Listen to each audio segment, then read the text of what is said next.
To stocks to watch. तो परंपरा जारी रखते हैं। पहले आप लोगों को नाम बता देता हूं दोनों स्टॉक्स के। पहला स्टॉक है रिलायंस इंडस्ट्रीज और दूसरा स्टॉक है इन्फोसिस। अब ये क्यों है, इसका एक डिटेल्ड एक्सप्लेनेशन, क्यों इनको वॉच करना है, इसका एक एक्सप्लेनेशन मैं आप लोगों के सामने रखने वाला हूं। बट मैंने अपनी परंपरा जारी की रखी है, तो आप भी अपनी परंपरा जारी रखिए। लाइक का बटन दबाना मत भूलिएगा दोस्तों, एंड अपने दोस्तों के साथ इस वीडियो को शेयर भी कीजिएगा जब ये वीडियो आप पूरा देखोगे तभी, अभी इमीडिएटली शेयर करने की कोई जरूरत नहीं है। सो एमएससीआई इमर्जिंग मार्केट इंडेक्स के बारे में तो आप लोगों ने सुना होगा।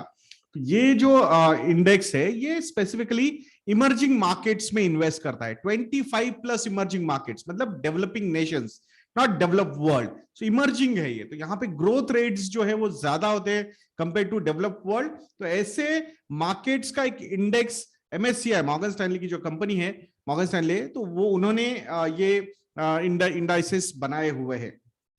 तो अब क्या है, ऐसी क्या न्यूज है कि जो इफेक्ट करेगी, ये दो स्टॉक्स क्यों वॉच करने हैं। तो एमएससीआई ने ऐसा बोला है कि removing Russia from indices is natural next step. तो रशिया और यूक्रेन के बीच में जो वॉर चल रहा है उसके चक्कर में जो world market, specifically developed world जो है वो रशिया पे बहुत सारे सैंक्शंस डाल रहा है। तो it is a natural next step that कि रशिया के जो कंपनीज है, जो बिजनेसेस है, they are going to find doing business with the world very difficult, and that's why इस पर्टिकुलर मार्केट को इंडेक्स से निकाल देना चाहिए। ये उनको नेचुरल नेक्स्ट स्टेप नजर आ रही है। तो ऑब्वियसली अब उसका तो इंपैक्ट होगा ना, क्यों, अब क्यों होगा ये समझाएंगे हम। सो रशिया का जो वेटेज है इस इमर्जिंग मार्केट इंडेक्स में, दैट इज अराउंड 3.24%। कितना? 3.24%। अब यहां पे अगर हम बात करते हैं, सो ये जो इंडेक्स है इमर्जिंग मार्केट इंडेक्स एमएससीआई का, इसको अराउंड $30 बिलियन, कितना, $30 बिलियन के जो पैसिव फंड्स है, जो इंडेक्स फंड्स है इमर्जिंग मार्केट इंडेक्स में जो इन्वेस्ट करते हैं, वो फॉलो करते हैं या फिर इन्वेस्ट करते हैं according to the MSCI index. अब इसमें $30 बिलियन में अगर 3.24% की हम बात करते हैं, तो क्लोज टू $1 बिलियन जो होगा वो आउटफ्लो हो सकता है फ्रॉम रशिया। अब ये जो 3.24% का एलोकेशन है इमर्जिंग मार्केट इंडेक्स में, ऑब्वियसली ये अगर ये कट होगा तो कहीं ना कहीं एलोकेशंस चले जाएंगे। That's what we are going to discuss now, because India का जो वेटेज है इस इमर्जिंग मार्केट इंडेक्स में, दैट इज अराउंड 12.54%। कितना? 12.54%। तो अगर यहां पे प्रोपोर्शनेटली कुछ एलोकेशन बढ़ता है तो कुछ एडिशनल इनफ्लोज, ये जो इंडेक्स है जिसको फंड्स फॉलो करते हैं, obviously they will also have to change, उनको वो एलोकेशन चेंज करने पड़ेंगे ना। तो ये जो सरप्लस एलोकेशन आएगा इंडिया की तरफ, तो उसमें से जो दो मेन कंपनीज है इस इंडेक्स में, जो वेटेज है उसमें ये दो कंपनीज हाई वेटेज की है from India. So Reliance industries का अभी का, before cutting down Russia's weightage, index weightage, अगर हम रिलायंस इंडस्ट्रीज का वेटेज देखते हैं, so that weightage is 1.18%, and Infosys ये दूसरी कंपनी है जिसका वेटेज है 1.03%। सो टॉप 10 होल्डिंग्स में ये दो कंपनीज वहां पे नजर आती है।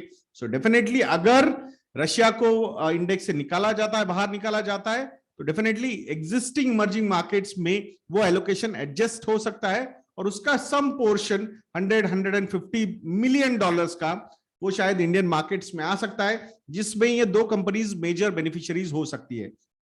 वैसे देखा जाएगा तो एमएससीआई का जो वर्ल्ड इंडेक्स है उसमें भी रशिया का वेटेज है 0.3% का। कितना? 0.3%। तो it's not big, but still compare to emerging market index, world market index जो है एमएससीआई का, उसको फॉलो करने में hundreds of billion dollars होते हैं। तो obviously it will also have some impact on the inflows.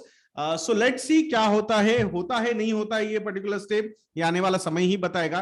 वैसे देखा जाएगा तो मैंने जो $30 बिलियन का नंबर बताया था आपको इमर्जिंग मार्केट के लिए, that is only about passive funds, index funds. There are a lot of active funds also which follows these index, but allocation जो होता है वो अपने हिसाब से थोड़ा बहुत ऊपर नीचे करते हैं। कभी कभी वो ओवरवेट जाते हैं, कभी कभी वो अंडरवेट जाते हैं, कभी कभी न्यूट्रल रहते हैं। सो ओवरवेट जाना, एग्जांपल, अगर वो इंडिया के मार्केट्स पे ओवरवेट है तो इस इंडेक्स ने बोला है कि 12.52% का एलोकेशन होना चाहिए। उनको लगता है ओवरवेट होना है तो they can go 13, 14, 15, 16% depending on their comfort. और अगर वो बोलते कि नहीं we are underweight on India, so अगर 12.52% वेटेज इंडेक्स में है they can go down also 9, 10 या फिर 8, 7 depending on the research of that actively managed fund. तो ये डिपेंड करता है। So but still there are some funds which follow that and the proportion normally हमने ऐसे देखा है कि इंडेक्स फंड से वो ज्यादा का एलोकेशन वहां पे एक्टिव फंड्स में भी होता है। सो लेट्स सी क्या होता है क्या नहीं होता है, ये स्टेप ली जाएगी या नहीं ली जाएगी एमएससीआई से। सो आने वाला समय ही बताएगा। बट ये दो कंपनीज को उसका बेनिफिट हो सकता है अगर यहाँ पे रशिया का वेटेज अगर निकाल दिया जाएगा from this MSCI emerging markets index. मैं आशा करता हूं दोस्तों कि आपको ये वीडियो इंफॉर्मेटिव लगा होगा। तो अगर लगा है तो डेफिनेटली शेयर कर सकते हो आप लोग। एंड आज महाशिवरात्रि है तो आज रात को 10 बजे परिमल आडे इस यूट्यूब चैनल पे हम महाशिवरात्रि इन्वेस्टमेंट सत्संग करने वाले हैं। 10 बजे वो सत्संग शुरू होगा। आई हैव नो आइडिया कि कब तक वो चलेगा, जब तक हमारे शिव शंकर भोले हमें एनर्जी देते रहेंगे वो सत्संग हम जारी रखेंगे। तो ऐसे वीडियोस के लिए चैनल पे बनी रहिए, वीडियो को लाइक करना, शेयर करना और डिस्क्रिप्शन बॉक्स चेक करना मत भूलिएगा दोस्तों। आज महाशिवरात्रि के अवसर पे कुछ अट्रैक्टिव ऑफर्स आप लोगों के लिए हमने रखी है, हमारे डिस्क्रिप्शन बॉक्स में आप चेक कर सकते हो। सो नेक्स्ट वीडियो में मिलते हैं दोस्तों। जय हिंद।